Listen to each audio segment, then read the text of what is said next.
Ladies and gentlemen, welcome to episode 111 of PD's Awesome Guest Panel. Now, before we introduce tonight's special guest host for this guest star for this evening, I would like to introduce tonight's co-host and Power Ranger enthusiast from jolly old England, Mr. Kwame Jacobs. Back for more. Always love having you here, man. Always. Oh yeah. Now, tonight's guest star, let me just say, I've been a huge fan of this woman's work for years. I mean, I remember watching her like when I was, like watching Power Rangers growing up, and she was not only in Power Rangers, but she was actually one of the major stars of the mini. Some may call it mini series, some may call it an actual season. We'll get into that later on. But my guest star at this time is young cat herself, Miss Julia Jordan. Julia, welcome today. How are you? I am excellent, and I am so glad to be here. Thank you for having me. I am looking forward to all the questions that you are going to ask me, and I am so looking forward to spilling all the secrets.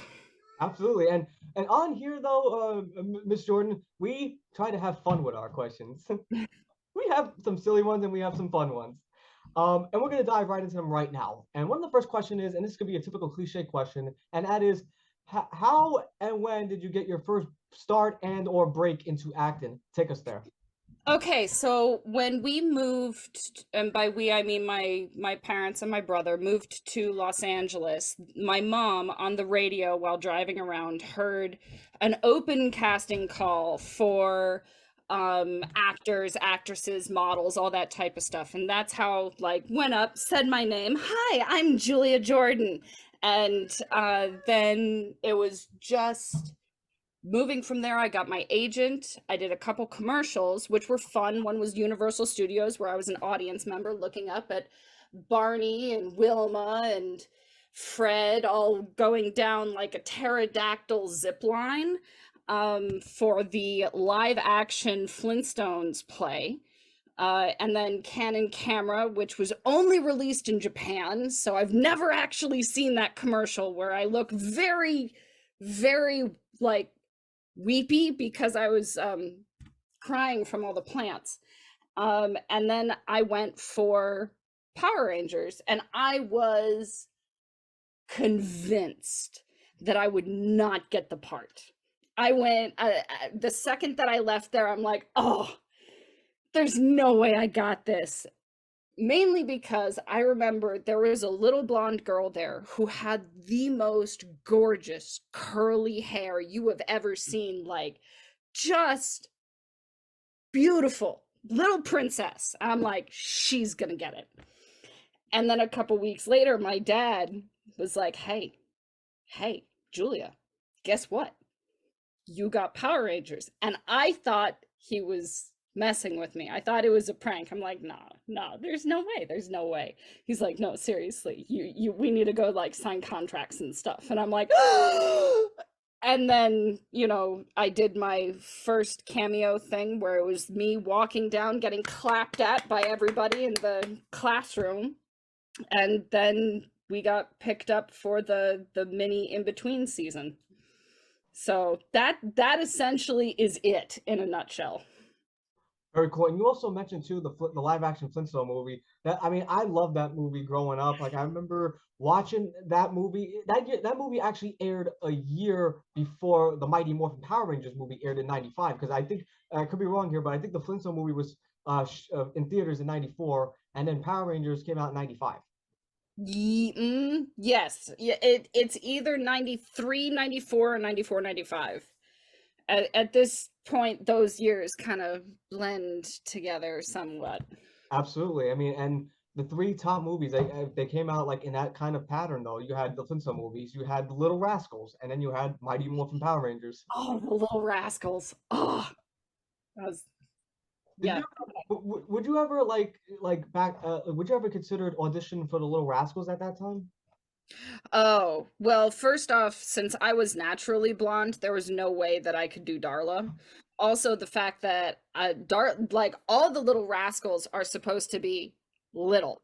I could not be considered little at that point. Like I was, pre-tween sort of age, whereas the Little Rascals, I always figure are like 8 and under. So I think I would have been aged out for that. Granted, probably would have dyed my hair, but then again, maybe not. I did audition for one of the Home Alones, and that I do remember one of those auditions, which kind of set me up for the feeling of like, oh, yeah, I'm not gonna get Power Rangers. And did you see Power Rangers in theaters when it came out in '95? I know that, man, I might still have the VHS somewhere. There's a decent chance I still have that VHS. Put on Do you know DVD. honestly, I remember watching Power Rangers with my brother and then fighting a lot because we would fight it out. And so I remember watching on TV Power Rangers. I cannot say for certain when I first saw the movie, that particular movie. To be completely honest. Okay. And Kwame, you had a question, right? Go ahead. Okay. Were there any like methods and preparations you do for a particular role? For Power Rangers, I had a dialect coach to try and help me sound like Catherine. And for the most part, she was she was very patient with me, and I deeply appreciate that. And she did the best that I could, or she did the best that she could so that I could do the best that I could. Um, but a lot of it, a lot of the memories is not necessarily like the acting itself, it's all of the action involved of like throwing stuff at people and running and then doing the speaking parts. But a lot of the memories that I have are associated with that. Ah, okay. And I got actually this question too as an actress. I ask this to every single actor and actress that comes on my show, and that is the raw emotion question. I'm gonna put you in a scenario, like say like if you were doing a scene with a particular with a co-star, and this co-star comes and then in this scene you're required to get in like this heated argument or confrontation with that said co-star. And this co-star comes up to you and says, I think I have an idea, like, and they would say, Miss Jordan, I think I have an idea how to really sell this scene. Where in like we blend the lines between reality and storytelling where we use real life emotions and tap on that raw emotion and then in the same process do good storytelling to make it believable to the people watching at home. That way we can tell a good story. If and the person comes up to you and says, I know it's going to sound very odd for me to ask, but could you lambast me so hard that you can make me cry in frustration to make it feel like we're actually arguing here, so that way we can not only sell the story, but we can also make it believable to the audience at home. If you were approached with this kind of method, what would you say to that said co-star, and what would your reaction be?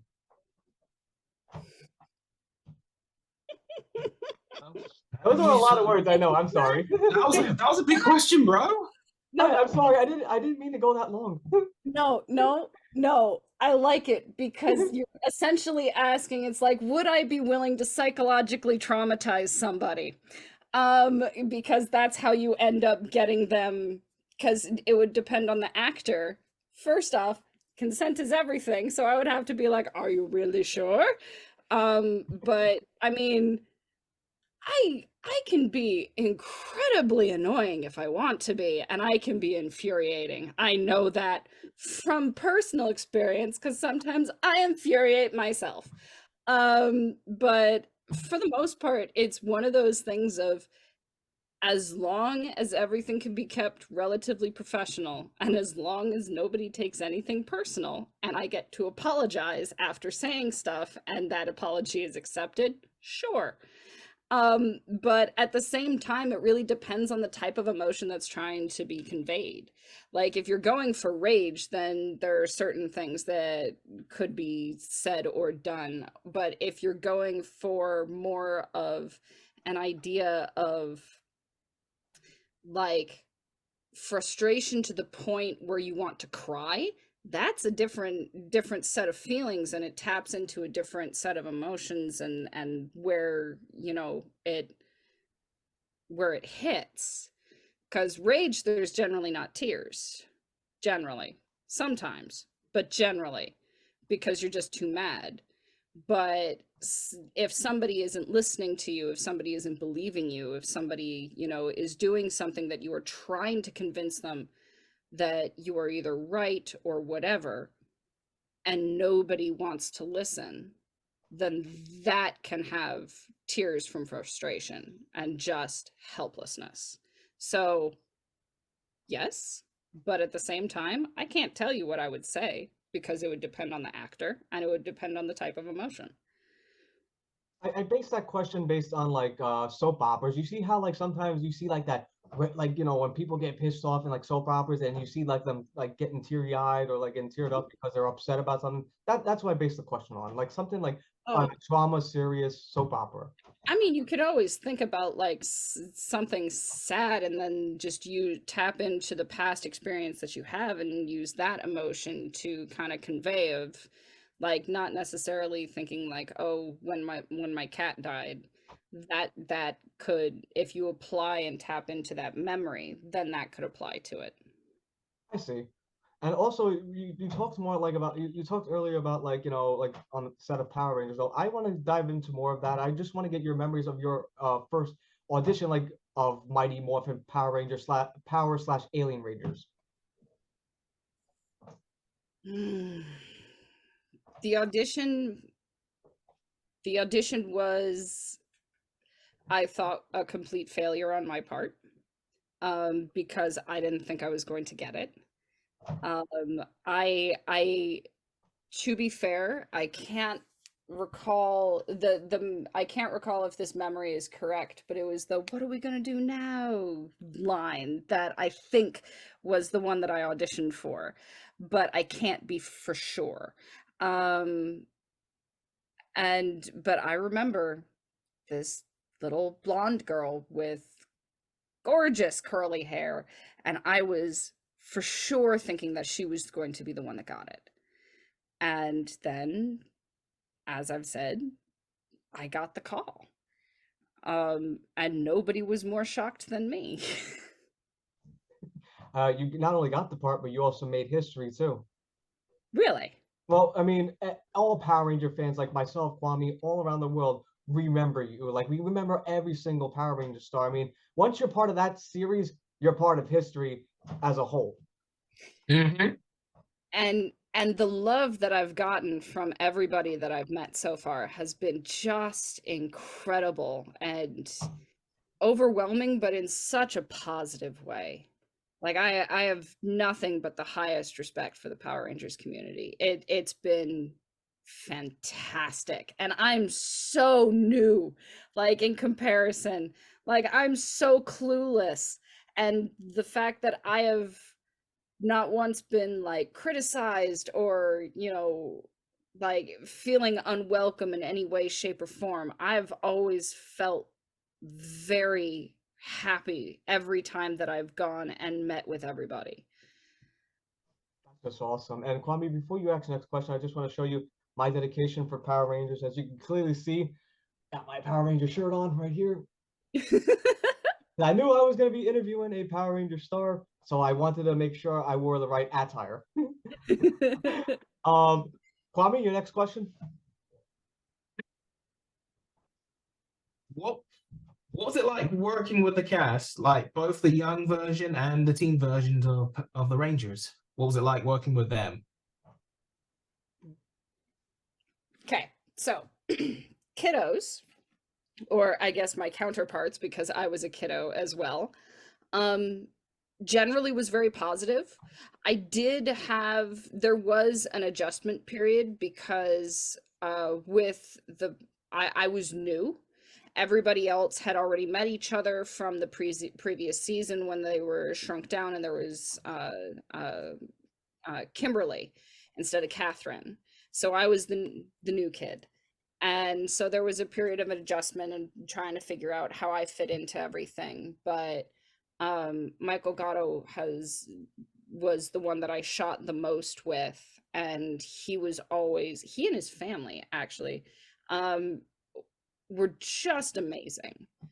And so I always felt very comfortable when I knew that I was going to be, it's going to be me and Michael. But for the teens, the two that I spent the most amount of time with was Catherine Sutherland when she got the aged makeup and we got the Zeo crystal. And I mean, Justin, because of him, the Blue Ranger being turned back into an adult faster than everybody else. So, like when Billy got reverted, he was the one at this weird water treatment facility that was ridiculously hot, and we had to put the coins in the yeah. Oh, and that was a really cool coin. I remember the props really well. You have no idea how many buttons there were to push. It was fantastic. But did you get to keep any of the props that went on set though? I wish I was given all of. Oh, I can't wait to see this. I think she has Oh, something. this is so cool. it's in my closet. Wow. Huh? Wait, Oh wow. I gotta get me one of I those. want one of those. I gotta get And one. Yeah. Wait. The this sub- is It says This- Saban. Yeah, I see Yeah. it. I see it. Okay, you know that meme where it says you can basically hear the image? Every time I see the Saban, the classic Saban symbol, all I hear is the Mighty Morphin Power Rangers credits playing in my head right now. Same here. And then every time the Saban symbol just spins, and then you hear the dun, that's it. Oh, I love Saban. Yeah. But yeah, I have a denim jacket somewhere. I've got a decent chunk of pictures, like a ridiculous amount of pictures, thanks to Michael Gatto's dad, as well as my mom, because she took some photos. And so I also have like my call sheet telling me that we have to be there at 7:30 in the morning, which for me was like we had to get up and out of the house at 4 because we lived like 2 hours away from set. So shout out to my mom for making that drive nearly every single day.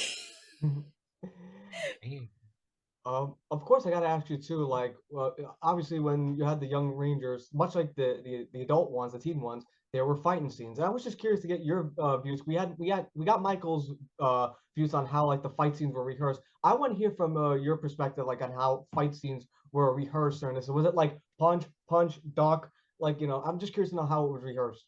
Well, a lot of the times considering that both of the Michaels actually have legitimate martial arts training. And so they actually knew what they were doing when they were told to do stuff.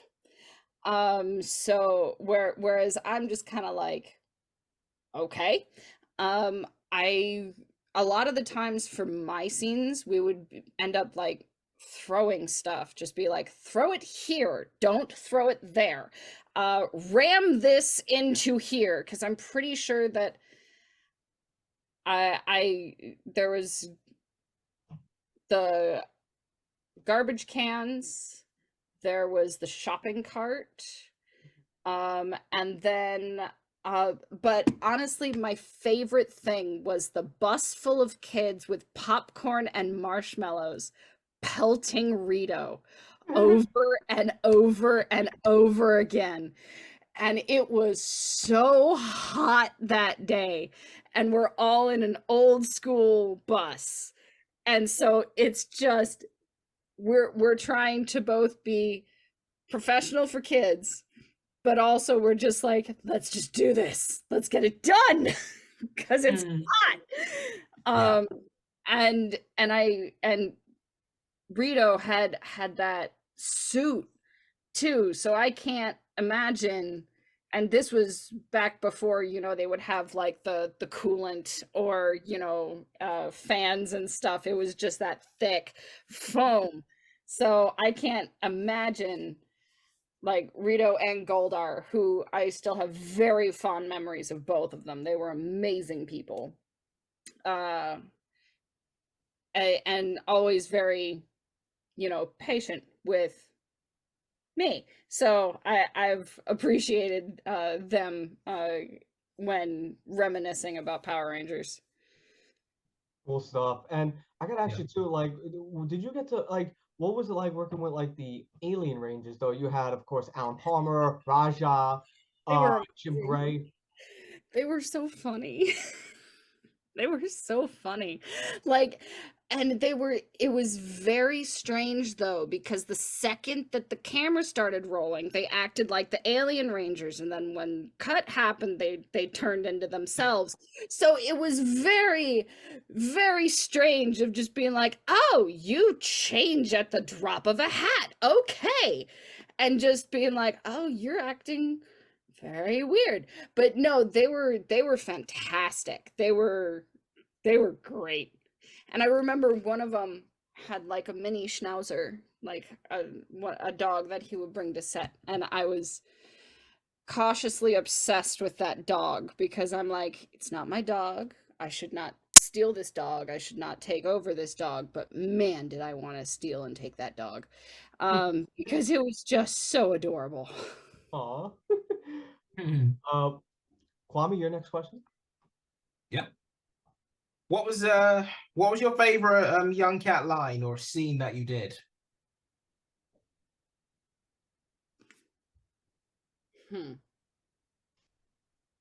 a big pause right there. There's a bunch. It's gotta be the shoulders. It's gotta be two kids in a trench coat. Like it's one of those things of being in a trench coat and a half because it was a customized trench coat, and I was on a stunt guy's shoulders. Wait. His name, I still remember his name because I felt so bad for this man. He was like one of the stunt guys that we would fight against, or he would, you know, be anytime that Michael needed a stunt double, he was the stunt double, Yoshi. And like this, it was so weird just like spending like hours on the shoulders of this guy as we stumble along, and I'm trying to make sure that I don't legitimately hurt this man. And and like bending over to like deal with the cop and all that sort of stuff. And a precursor to that, I did enjoy playing on the payphone in the telephone booth, because even at that point in time, telephone booths were rare. Like payphones were still around, but the booth itself was rare. So the fact that there was one that I could go in and press all the buttons and pretend to talk on the phone, that was, I like buttons. And I like pressing them. You must have loved the command center then. There was tons of buttons on that one. That's so much. You have no idea. Like not just buttons, but dials and levers and all the like flashing lights, and I can still hear the prop department screaming. Not, thankfully I wasn't the only one, but you know, I would end up like on the sly, like reaching down and like just pressing buttons while scenes sometimes are going on. There's a chance that I'm actually doing that in the show, where I'm just tinkering with something on the command center. Now that I'm thinking about it, I really need to rewatch where my hands are. You just can't resist buttons. I totally do not blame you. Not at all. I mean, I would be the same way. Yeah, me too. Great. It was great, and it would make click, like when you would do some of the dials, it would click and all that. Oh, happy memories. Did they also like when you were on set, they showed you like the secrets on how Zordon, like the face was done, like in the command center, or no? We the tube was there. But the tube was empty. And I have to admit, since I did watch Power Rangers with my brother, I was kind of disappointed that the tube was empty. And then my mom looked at me and was like, "Sweetie, there's not an actual man in a tube." And I'm like, "Okay." But yeah, there was a part of me that was a little disappointed. And no, it was just talk to the tube. But at that point, I think all of us, well, I know that, yeah, everybody had watched the show or had been on it before, so it was easy to kind of imagine that he was there. Um, it was, the hard part was like when they would say Zordon's line, it would be off camera, like not shooting your eyes in the direction of the person who's speaking. Just because it's generally polite to maintain eye contact, but at the same time, you're not supposed to when you're talking to the tube. So just making sure that you stay on point was important. I see. And Yeah. when you were in the command center, I mean, you had the person that was in the Alpha, like doing scenes with Alpha 5. Who was in the suit? Was it Sandy or was it Romy when you got on set and meet Alpha? I am the worst with names, and now I feel very embarrassed because I have been in contact with her on Instagram recently, and now I feel I cannot remember, and I am Oh, don't worry. Don't worry. No, I've always been really terrible with names. Like, I can describe how she was, like, with me on set, which was amazing. And just watching her in the suit kind of go around and be Alpha when I've watched Alpha, and just being able to see all that, absolutely fantastic. It's one of those things of, as an adult thinking back, everybody was very patient with us. Because we weren't terrible. We were, normal 10-year-old kids. So, that's its own level of, obnoxious. But everybody was really understanding and got that we were kids and got that we were going to be off track for certain things and that we could get back on track. And so the people that we had around us the most, I think, were able to really kind of connect with us on certain levels and like make sure that we were okay. And they always were super professional and held themselves together, even in the face of a handful of 10-year-olds and 11-year-olds running around like madmen in their, dream of being on Power Rangers. It was a Yeah. cult classic. Like I said earlier, once you're on Power Rangers, that makes you part of history. And that actually, we're gonna get into that question soon, but I do want to ask, like, and this is one of the fun questions we have. That's behind the scenes though. Do you have any funny behind the scenes stories you could share during your experience working on Power Rangers? Yeah, many. Okay, so when we were when we were going on our vision quests and we were jumping into the portal, like jumping into the void. Oh yeah, I remember that scene. So we were jumping off of a little cliff onto a mat, over and over and over and over again. So like it wasn't a huge like cliff. It was just,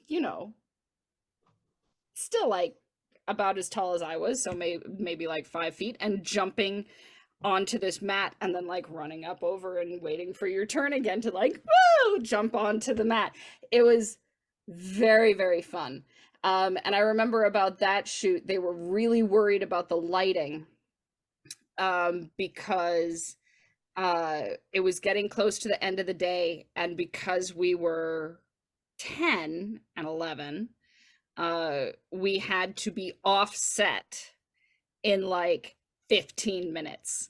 So it was literally us jump, run, jump, run, jump, run, so that they could get as many cuts of it as possible before, one, the kids got kicked off of set, and two, the sun went down. So I remember that being kind of a mad dash for all of the cast and crew to get that shot before everything went away. Oh, wow. And I mentioned before, like, I'm gonna sound like a broken record saying this, but when you're part of Power Rangers, you're part of history. And with that said, part of history makes you like, it solidifies you like as iconic, which leads to Kwame's next question. So go ahead, Kwame, ask this question because it's a recurring gag we have on our show. So go ahead and ask that question. Bring it. How does it feel to be a legend?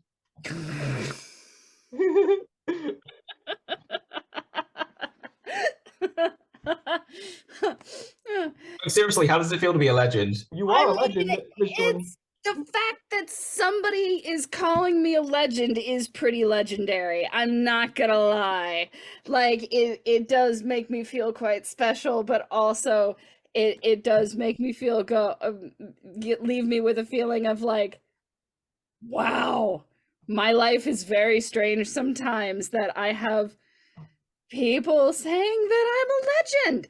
Like, that's awesome. How can I ever like that it's touching, to be fair. Like it's one of those things of like to to be a part of everything is just incredible and a little mind-numbing in the sense of like I don't know, I'm so stunned and I'm at a loss for words, which for me is really rare because I have a problem not talking. So I've always found it to just like the last con that I went to, I was smiling for nearly 8 hours straight to by the end of the con my face was hurting because I was so sore, but I was so happy to meet everybody. And that was, yeah. So it feels pretty good, man. I'm not gonna lie. That's incredible. Good. Legendary feeling for a legend like yourself. Yeah, literally. Quam, you had a follow-up question, right? Oh, I do? Yeah. Oh, right here. Okay. Right, let me see. Okay. What important teachings or important lessons have you left during your time in Power Rangers?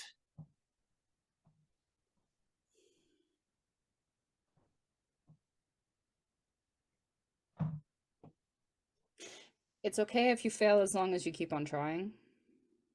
Yeah, that's true. And that anytime that you're given a new opportunity, you should take it because you don't know what it's going to lead to. The idea that something that I did when I was 10 has led to me talking to you two tonight. It's a very butterfly effect of like you don't know for sure where certain things are going to go. And if you say no to everything, then nothing will happen. So it's one of those things of like, if you have the opportunity, take it. And always be kind to people, no matter what. Always. Absolutely. And Yeah. you talk about butterfly effect. I mean, it's butterfly effect, but it's also butterflies in my stomach talking to you because I'll be honest with you, I'm kind of like, nervous chatting with you because I've been a fan of yours for a very long time and talking to you right now is just incredible.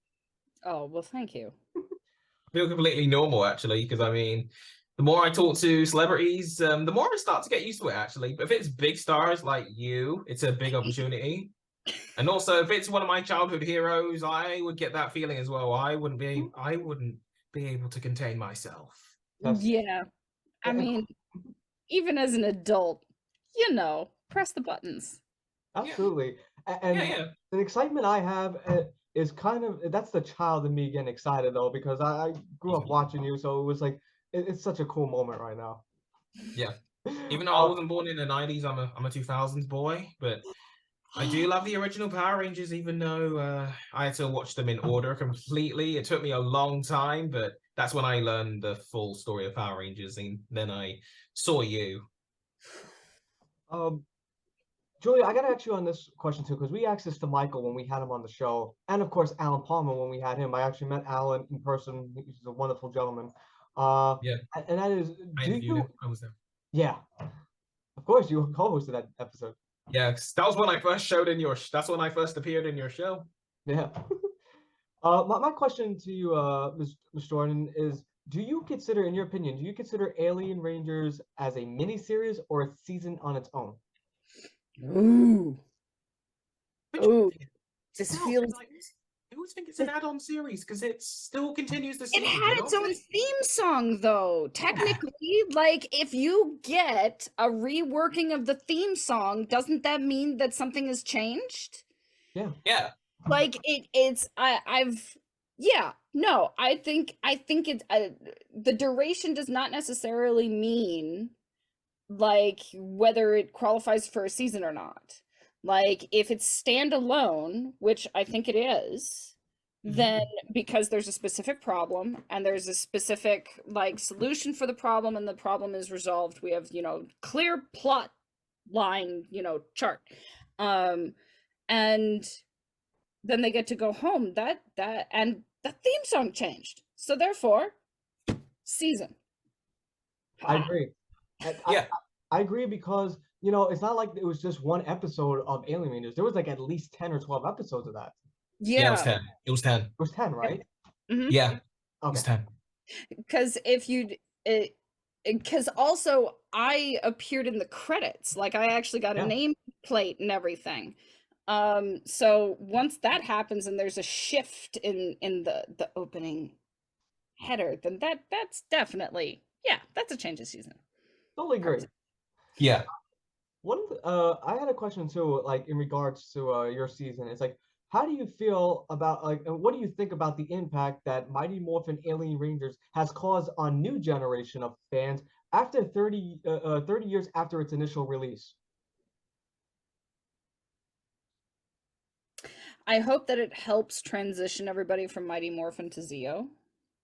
And it provides, like, a clear transition, because a lot of the times, like, if you don't have a decent transition, like, it can appear jarring. Like, if you skip, like, back in the day, if you weren't able to make it to watch it live, then you would have to pick it up next week, and the whole, like, previously on actually was really necessary.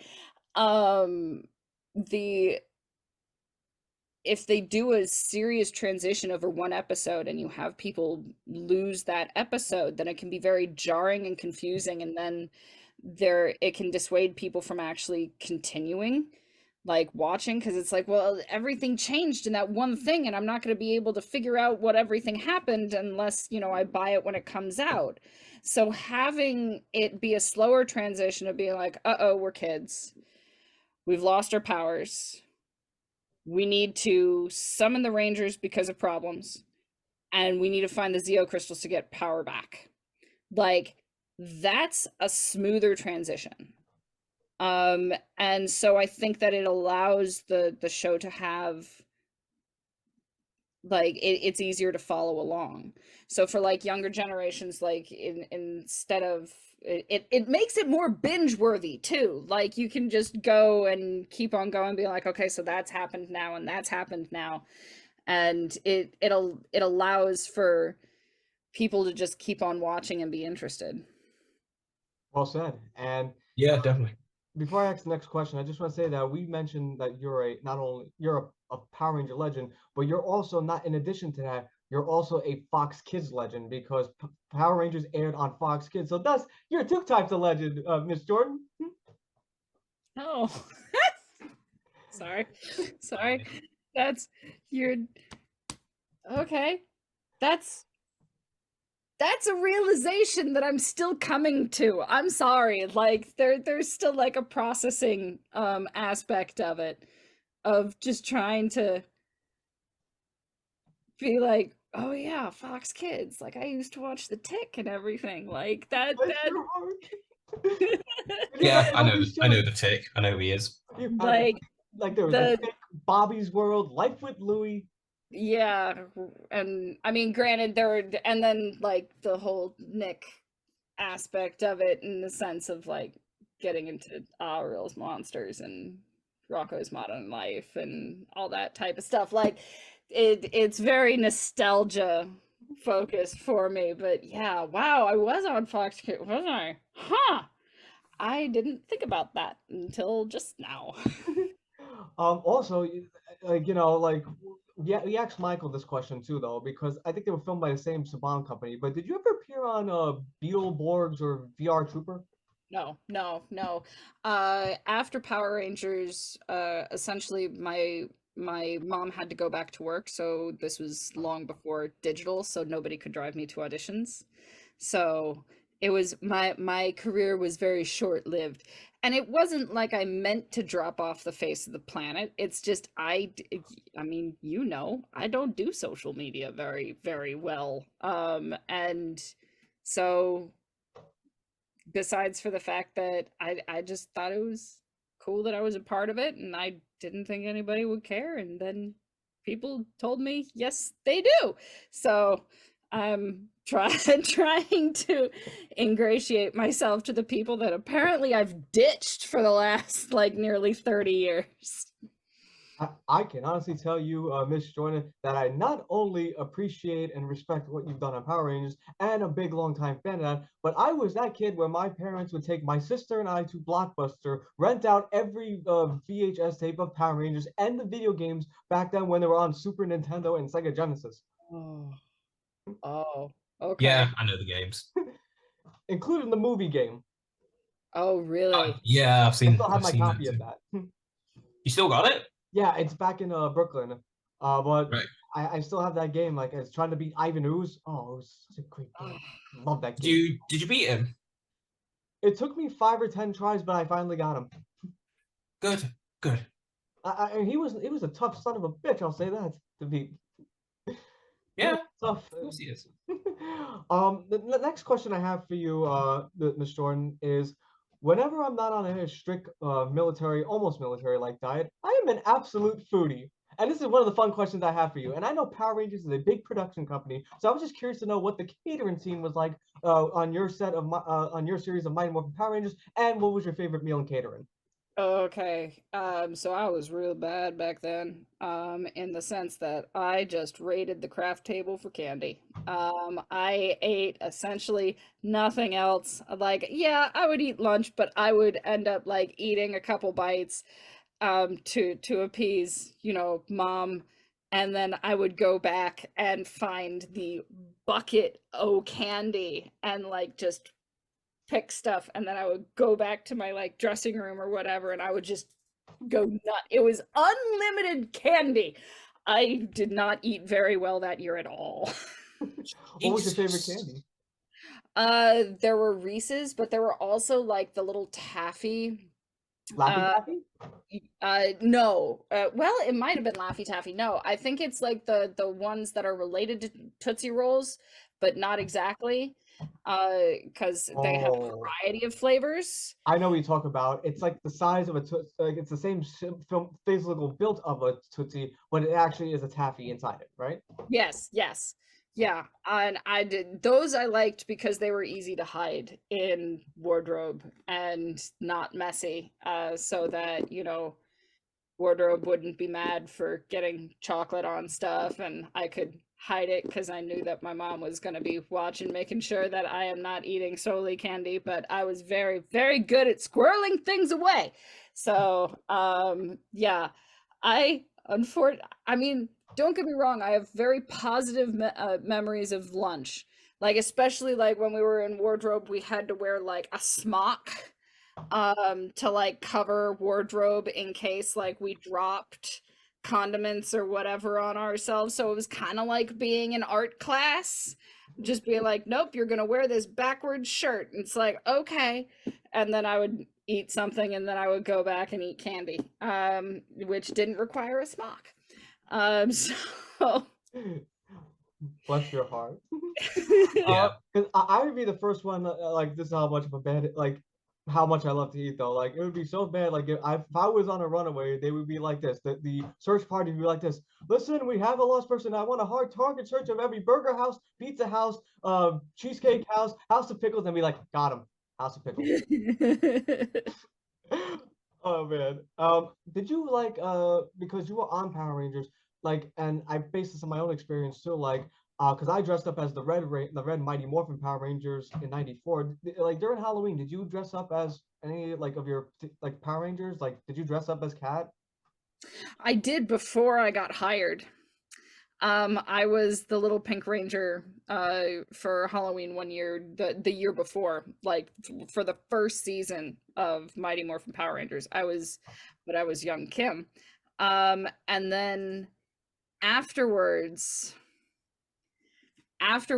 I was not brave enough to put on the costume because of the just intense bullying that I got.